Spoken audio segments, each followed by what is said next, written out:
For some of the most pivotal years of my life, tears were tucked back and hidden behind a masquerade of being tough, being a warrior, someone who could hustle, work hard, and get things done.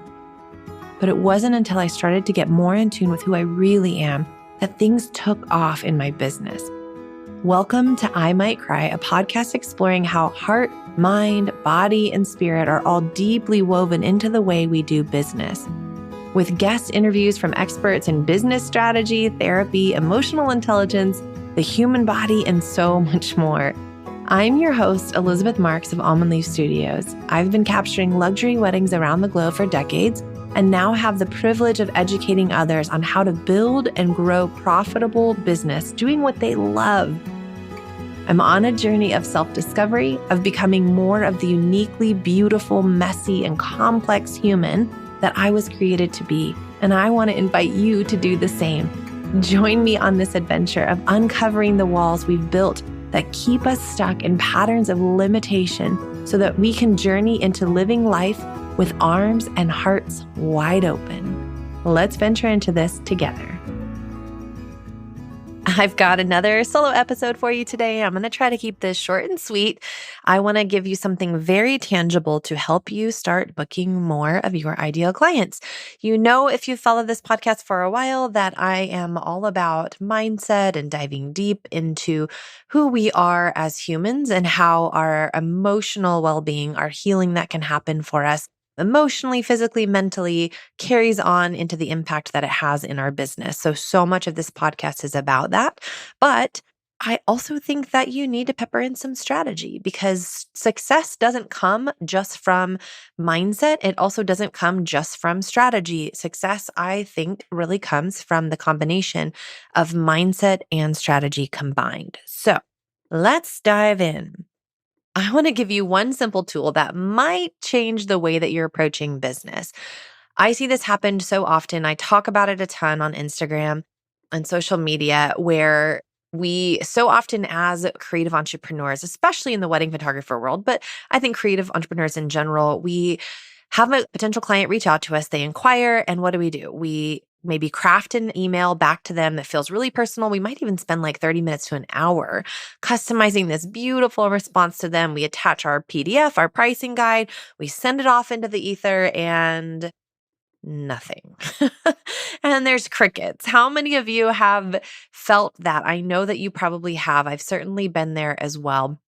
One of the things that I teach in my free masterclass, see the link in the show notes if you want access, is that you have to build in more touch points. It is statistically proven that if you are only doing 2, 3, 4, maybe even 5 different touch points, let's say that a potential client comes in contact with your brand, maybe a friend recommended you, maybe they landed on your website, they checked out your Instagram, DM'd you, they filled out an inquiry form, and you email back a pricing guide. That's at best, 4 or 5 touch points, 4 or 5 different interactions with you and your brand, right? Statistically, they are only 8% likely to book. That means if you have 100 leads coming in, 100 potential clients coming in your door, moving in through your system, inquiring about your services, 8 of them are likely to book. 8%, you guys. When you take that same number of 100 leads and you add in more touch points and you build those touch points out to automatically be building that know, like, and trust factor with people that come in contact with your brand, and you add that up to about 11, 12, when you get to around that range of touch points, 45% are likely to book. This is the number one thing that I see people doing poorly in their business when they're stuck in a place of scarcity, of lack, of wondering, why is everybody else booking these amazing weddings? Why am I not? Oftentimes, they are just not adding enough touch points. A lot of times they're emailing back a pricing guide and just hoping for the best. Now, there are people that email back pricing guides and do really well. I'm not knocking that. My question is, could they be doing a whole lot less work for the bookings that they're receiving? The amount of energy that goes into attracting 100 potential clients into your business and coming in contact with your brand, moving into your marketing funnel, the amount of energy that comes with doing that is the same, regardless of if 8% book or 45% book. So why would we not want to build in more touch points into the process to allow them to build that know, like, and trust factor, to allow you to be able to filter out, are these the ideal clients for you or are they not? And to be able to continue that conversation to allow that relationship to be built and grown throughout the process. So, one of the easiest ways to do this is to just get them on the phone. Now, listen, I know a lot of you listening are introverts. I am as well. And the thought of getting them on the phone initially terrified me. I hated the idea. Then when I tried it, I was super clunky. It felt really awkward. I felt salesy and weird and like, what am I supposed to talk about? I get that. I use Calendly and they pop on my calendar, and I love taking those calls because I know exactly what I'm going to say. I know exactly how to lead them and guide them through the process. I know how the conversation's going to end. I know what the next step is in the process for them. I've got this thing mapped out so beautifully, but the reason that it has become so easy for me is because I've done it. I've practiced it. I think so often the way that you get great at sales, the way you get great at growing your business is practice. Don't let fear get in the way. Don't let it keep you stopped and stuck in the position that you're in. You've got to just get out there and do it and let it be clunky. It's perfect that it's clunky and awkward at first. You're learning and you're growing and you're doing big, brave things. Okay, but for real, what are you supposed to say to them on the phone? The biggest piece of advice that I could give you is don't do all the talking. People feel the most connected when they get to share about themselves. So get them on the phone, ask lots of questions, hear about what they're planning, listen to, what they're dreaming of for their day, but be the leader in this. Be the one that's guiding them through the process. Don't just get them on the phone and let them feel like they just chatted your ear off for 30 minutes without having a next step. Make sure you end the call with a next step. Here's what the process looks like. This is what I'd love to do for you. Invite them to take the next step in your process. The Story Brand book, if you're not familiar with that, it's a great reminder. I'll link it in the show notes here as well, by Donald Miller. It's also on my Instagram links if you want to go there. He talks a ton about building a story brand, that all great stories, they're very simple. It's very formulaic. The gist of it that I want to touch on today is that when you are in conversation, when you are building a relationship with a potential client, you really need to remember that they are the hero of their own story. You might be tempted to start telling them all about why you're good at what you do and why they should hire you. Don't let your ego get in the way. Don't let that be the reason that they get a weird, icky feeling and they decide not to book you.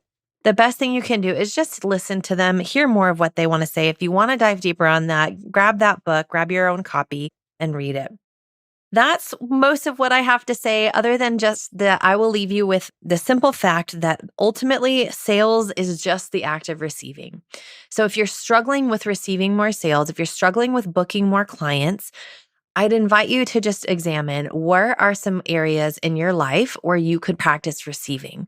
Maybe that's going on a walk. Maybe it's allowing someone to deliver dinner to you. Maybe it's taking a bubble bath and just relaxing into total rest and relaxation. Where are some areas in your life that you could practice receiving more? Because it's possible that you just need to get into energetic alignment with receiving more bookings. I can give you strategy all day long, but like I said, if it's not coupled, it's not paired with that mindset work either, it's not going to carry you very far. So as much as I geek out on strategy and I love our booking system because it has totally changed my life. It has changed the lives of so many others that are inside the course, The Art of Booking.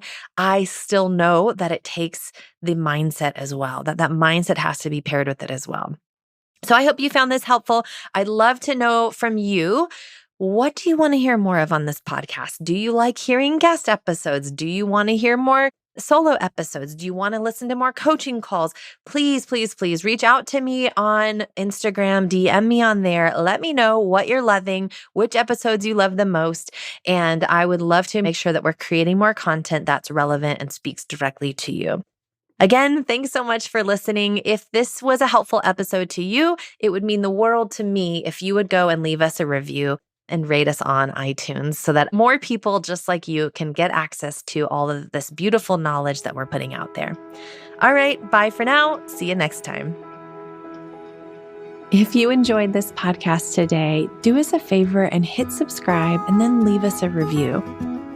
If you're looking for more, you can find us at almondleafstudios.com or on Instagram at almondleaf. Remember, you are enough. You are love, you are light, and you are worthy simply because you exist.